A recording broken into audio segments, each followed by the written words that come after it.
goal of solving the Prosperity Global Grand Challenge is to create a world of equitable access to economic and other opportunities where all people are free from poverty and able to thrive.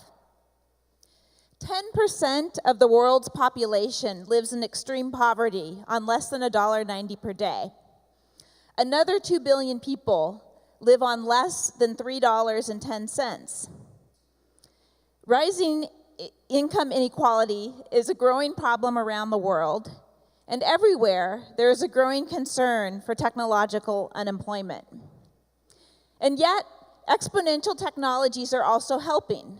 We know that according to abundance theory, the costs of goods and services are falling down to zero. We see this in education and energy, and you can even access open source free artificial intelligence. We also know that the cost of starting a business as a business entrepreneur or social entrepreneur is also going down. This helps people permanently escape from the poverty trap. Yet there are also pockets of the world that are not yet part of abundance for various reasons. Although open source artificial intelligence exists, if you don't have an internet connection or you don't have electricity, you cannot use it. Although you might live in a world of technological abundance, in certain countries, if you are a girl, you're not encouraged to use it. There are some countries that are still dictatorships or censor the internet. We have old-fashioned business models that are not ready for exponential times. These are all barriers to abundance, and it is our job as innovators to solve them, along with solving the technological challenges. Today, you will hear from one of our teams that is doing that for a certain group of people who've been excluded from abundance in many ways.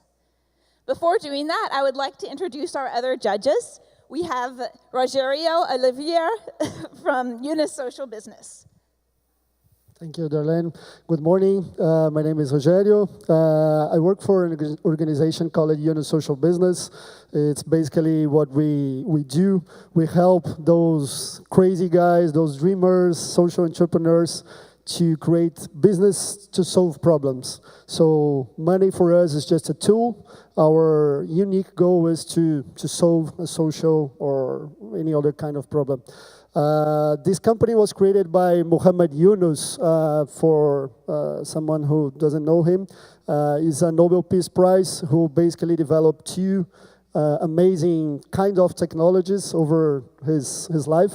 The first one was the microcredit, so he became very famous about that, well known as the Bank of the Poor, alleviating millions of people from poverty.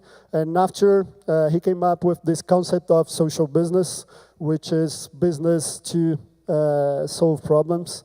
And that's what we do globally. We are an investment fund helping companies like the one that we're going to announce soon to solve these big issues. And last message, we are super inspired internally with one vision of Professor Muhammad Yunus, which is related with our capacity to imagine things and then create those things. And we talk a lot about science fiction, including here during those days. And Professor Yunus came up with this idea about social fiction. We have a lot of science fiction. We have to start thinking about social fiction, which is imagine the future we want to create socially and put those things to happen. So super thanks to be here, and I pass to Amir. Thank you, Rogerio. My name is Amir. I have the pleasure to lead the Global Artificial Intelligence XPRIZE. Some of you may have heard it yesterday. We talked about how we're trying to open the world of abundance through artificial intelligence. Going back to today's and the judging we've done with prosperity, XPRIZE is an organization that organizes incentive-based competitions that are highly leveraged, meaning that they allow everyone in the world to compete for a big idea and to solve our grandest challenges. One of those challenges, of course, is prosperity. And prosperity means many things to many people. For some of you, prosperity means increase of wealth or a better social situation. For many others, it just means getting out of poverty. But if you look at prosperity from the opportunity of being creative, having the opportunity to get out of our existing situation and have a chance to dream away and to build things, maybe prosperity means also not having poverty of mind. And this is what this whole goal is about. And we're being happy to see many teams, and I think Darlene is going to announce the winner. Thank you. And now I'd like to welcome Iopoly to the stage. They create neural networks tailored for the needs of the visually impaired and run them on phones to help them explore.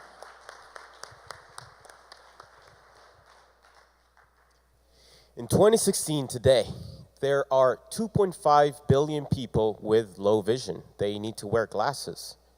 But did you know that 285 million of them had less than 5% of their vision left or are completely blind?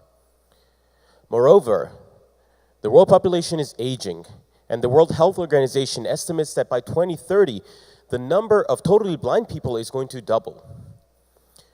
This is a big and expensive problem. In the United States alone, it costs $139 billion every year. Care for a person who is blind or has almost no vision left costs $7,000 every year for every person.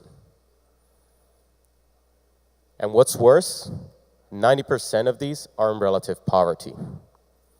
Even in modern countries like the United States, they are 50% less likely to be employed, and it gets worse in developing countries.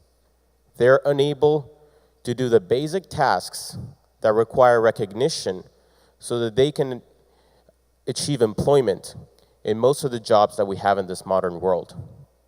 So last year, at the Global Solutions Program of 2015, we decided to solve this. And so we built Iopoly. So Iopoly is an artificial intelligence running on your standard iPhone smartphone. It recognizes items in real time without using internet connection. So you can run this in the desert, you can run it in the subway, you can run it on the moon. It has the intelligence of roughly a 5-year-old, knowing 5,000 different items. And you can see, you can go to a supermarket, throw your phone around, and see what items are in the store. So it enables people who were blind to do rudimentary tasks, like they can check the money, so they can be a cashier. They can go and shop by themselves without needing assistance. So this works by running a deep convolutional neural network that have been trained on millions and millions of images, all labeled, determining what image we are looking at. And by forcing all this together in a mathematical model, we put this on a smartphone and enable it to run 6 frames per second, meaning that we can identify 6 different things every single second.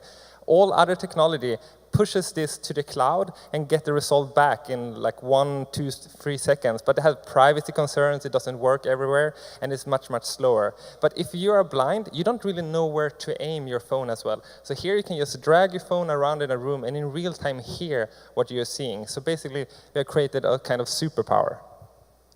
And we're not stopping here with the superpowers. Just last month, we tried an experiment. We asked some blind friends at the Santa Clara Valley Blind Center, what are some of the things that they used to do independently when they had sight that they can no longer do? And one of the most frequent examples was grocery shopping. So we went to a supermarket, we trained a neural network on all the items in a supermarket, or almost all of them, and then we put it in a pair of glasses. And here's how it went. There's some audio on the video.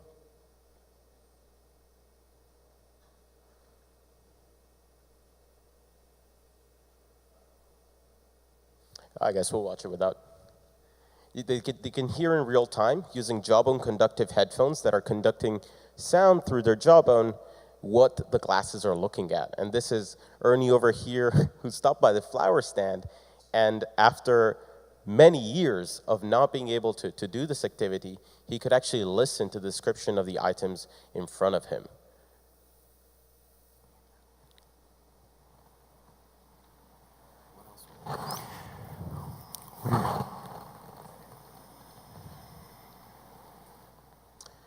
We're enabling the 285 million people all over the world who have no access to ways of interpreting the world in front of them, new ways of finding employment, new ways of finding independence, new ways of finding prosperity. And you can help as well. To impact the already 100,000 people that have iPoly on their phone, you can actually teach it new items by taking pictures through the app. So this is the power of marrying artificial and human intelligences to augment the way we interact with the world around us. And there are many more possibilities. If you recognize food, you can draw nutritional information and make a dietologist that costs the price of an app. If you can recognize plant species, you can teach children in rural Africa, in Asia, who can only simply download an app once, about the scientific world and the natural world around them. The possibilities are really exciting. I hope you will enjoy trying out iPoly, and you can visit us at the booth at the exhibition space. Thank you very much.